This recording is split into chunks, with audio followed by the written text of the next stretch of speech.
मेरा यह नवाचार नमी रोकथाम से संबंधित है कि किस तरह से हम नमी से सुरक्षा कर सकते हैं। जल निकायों के पास घरों के लिए एक अभिनव समाधान।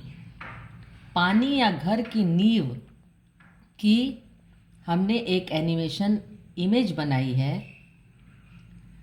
जल निकायों के पास स्थित घरों में अतिरिक्त नमी अक्सर दीवारों, प्लास्टर और पेंट को नुकसान पहुंचाती है।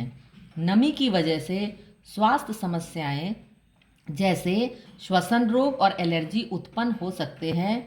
इसके अलावा फर्नीचर, कपड़े और अन्य घरेलू सामान भी खराब हो जाते हैं। इस परियोजना का उद्देश्य इन सभी समस्याओं के लिए एक स्थायी और लागत प्रभावी समाधान प्रस्तुत करना है। हमारे समाधान में नींव के निर्माण के दौरान एक भारी ड्यूटी प्लास्टिक पॉलीथिलीन शीट की परत बिछाना शामिल है। इस पर दीवारों का निर्माण करने से नमी का घर के भीतर प्रवेश कम हो जाता है।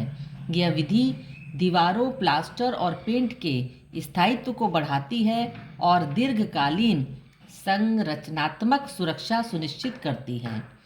यह विधि घर की दीर्घायु, स्थायित्व और सौंदर्य अपील को बढ़ाती है। नींव के नीचे प्लास्टिक शीट बिछाने से अतिरिक्त नमी, फंगल वृद्धि और स्वास्थ्य जोखिम कम हो जाते हैं। इसके अलावा यह विधि लागत प्रभावी है और घर की संरचनात्मक मजबूती सुनिश्चित करती है। निर्माण प्रक्रिया में सबसे पहले नींव की खुदाई की जाती है। इसके बाद नींव में पूरी लंबाई में प्लास्टिक शीट बिछाई जाती है और ईंट और सीमेंट की दीवारें इस शीट के ऊपर बनाई जाती हैं। इस तरह दीवार स्थायी रूप से सूखी रहती है और नमी से होने वाली क्षति से सुरक्षित रहती है। संक्षेप में, जल निकायों के पास घरों में नमी की समस्या को हल करने के लिए यह नवाचारी दृष्टिकोण अत्यंत प्रभावी है। यह समाधान न केवल मजबूती और दीर्घायु सुनिश्चित करता है, बल्कि घर की सुंदरता और निवासियों के स्वास्थ्य को भी सुरक्षित रखता है।